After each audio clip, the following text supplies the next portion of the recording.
हरे कृष्णा। सर्वप्रथम हम पुरुषोत्तम मास की उत्पत्ति की कथा सुनाते हैं।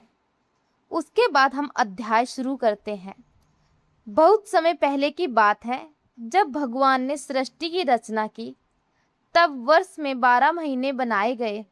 हर महीने का एक स्वामी देवता निश्चित किया गया। जैसे चैत्र, वैशाख, सावन आदि महीनों के अलग अलग अधिपति देवता थे। लेकिन एक समय ऐसा आया कि सूर्य और चंद्रमा की गणना में अंतर होने लगा। इसी कारण हर 3 वर्ष में एक अतिरिक्त महीना बनने लगा। उस अतिरिक्त महीने का कोई स्वामी नहीं था। कोई देवता उसे अपनाना नहीं चाहता था। सभी लोग उस महीने को अशुभ मानने लगे। लोग उसे मलमास कहकर अपमानित करने लगे। उस महीने में विवाह, गृह प्रवेश और अन्य मांगलिक कार्य बंद कर दिए गए। इससे वह महीना बहुत दुखी रहने लगा। दुखी होकर वह अतिरिक्त महीना ब्रह्मा जी के पास गया और बोला, हे प्रभु, सभी महीने आदर पाते हैं, लेकिन संसार मुझे तुच्छ समझता है। कोई मुझे स्वीकार नहीं करता। मेरा जीवन व्यर्थ हो गया है। ब्रह्मा जी बोले, हे मास, मैं तुम्हारा दुख समझता हूँ, लेकिन इसका समाधान भगवान विष्णु ही कर सकते हैं। तुम उनके पास जाओ।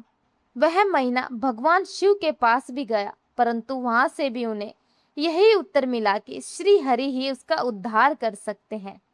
तब वह दुखी और रोता हुआ वैकुंठ धाम पहुंचा।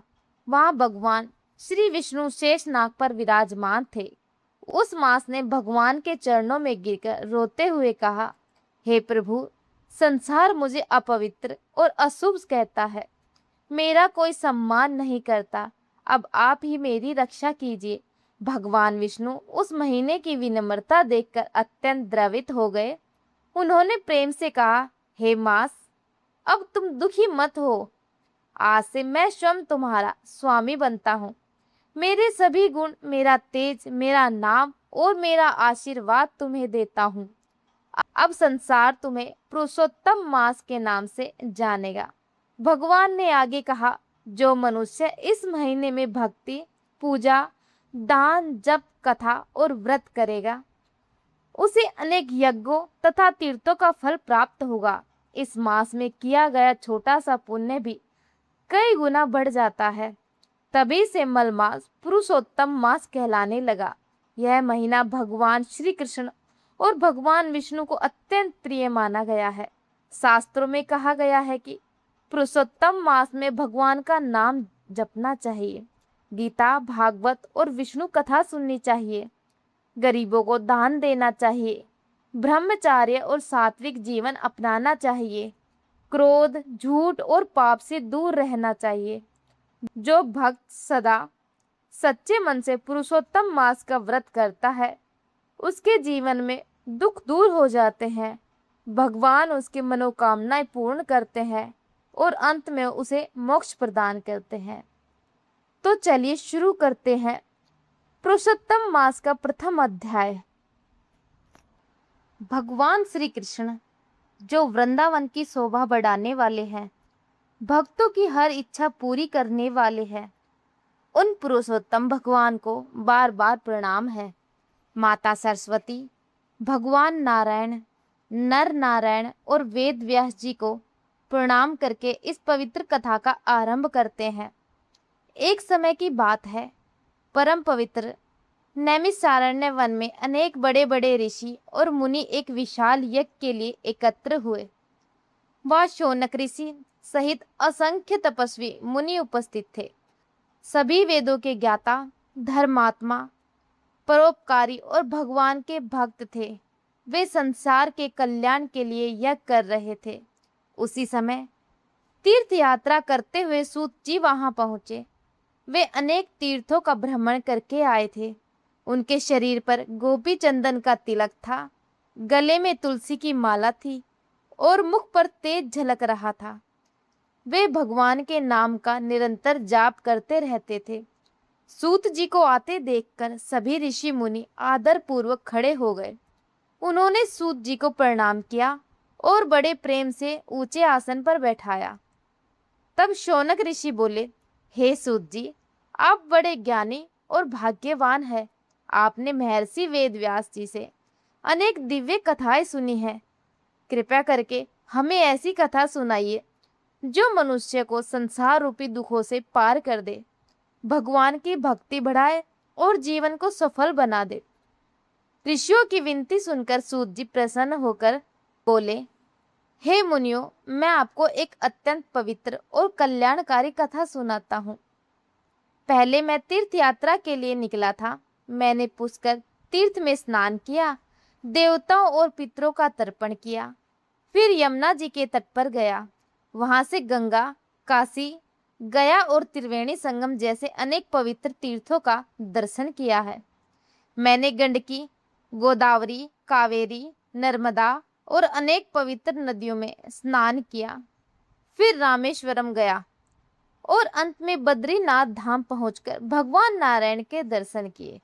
वहां तपस्वियों को प्रणाम करके मैं आगे यात्रा करता हुआ हस्तिनापुर पहुंचा।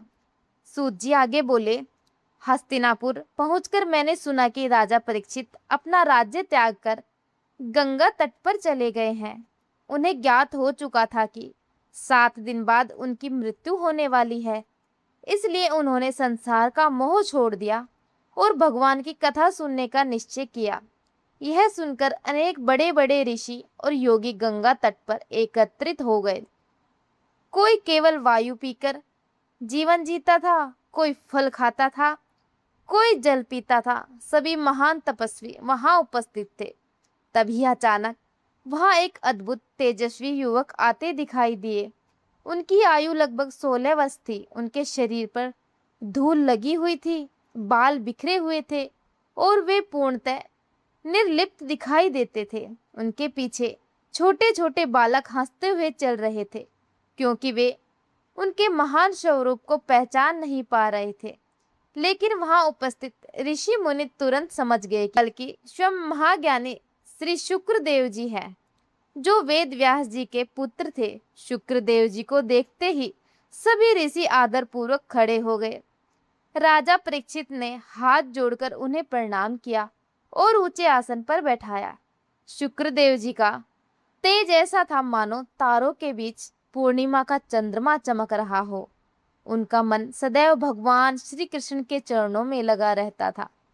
वे संसार के मोह माया से दूर पूर्ण महाज्ञानी और महान योगी थे। राजा परीक्षित ने विनम्रता से पूछा, हे प्रभु, आप मेरे जीवन के केवल 7 दिन शेष है। कृपया करके बताइए कि मृत्यु के समय मनुष्य को क्या करना चाहिए? कौन सा धर्म सर्वश्रेष्ठ है? किसका स्मरण करने से मनुष्य का कल्याण होता है? तब भगवान शुकदेव जी बोले, हे राजन, मृत्यु तो हर जीव के पीछे लगी हुई है, इसलिए बुद्धिमान मनुष्य को हमेशा भगवान का स्मरण करना चाहिए। यह संसार नश्वर है, लेकिन भगवान का नाम अमर है। मनुष्य धन, परिवार और शरीर के मोह में फंसकर अपना जीवन व्यर्थ कर देता है, परंतु जो मनुष्य भगवान श्री हरि की कथा सुनता है और उनका नाम जपता है और सच्ची भक्ति करता है, वह जन्म मृत्यु के बंधन से मुक्त हो जाता है। शुक्रदेव जी ने आगे कहा, भगवान की कथा सुनना सबसे बड़ा पुण्य है। जहाँ भगवान का नाम लिया जाता है, वहाँ सारे पाप नष्ट हो जाते हैं। कलयुग में केवल हरि नाम ही जीवन का उद्धार कर सकता है। गंगा तट पर बैठे सभी ऋषि मुनि बड़े प्रेम से भगवान की कथा सुनने लगे। वातावरण अत्यंत पवित्र हो गया। देवता भी उस दिव्य सभा को देखने के लिए आकाश में पुष्प वर्षा करने लगे। सूत जी बोले, हे मुनियों, जो मनुष्य श्रद्धा और भक्ति से भगवान की कथा सुनता है, उसका जीवन सफल हो जाता है, उसके सारे दुख दूर हो जाते हैं और अंत समय में उन्हें भगवान के चरणों में स्थान प्राप्त होता है। इसलिए हमें हमेशा भगवान का स्मरण करना चाहिए, संतों का सम्मान करना चाहिए और धर्म के मार्ग पर चलना चाहिए। यही मनुष्य जीवन का सच्चा उद्देश्य है।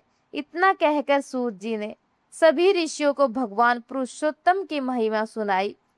सभी मुनि अत्यंत प्रसन्न हुए और भगवान का नाम जाप करने लगे। बोलो पुरुषोत्तम भगवान की जय। श्री हरि विष्णु भगवान की जय हो, गंगा मैया की जय हो। हरि शरणम। राधे राधे।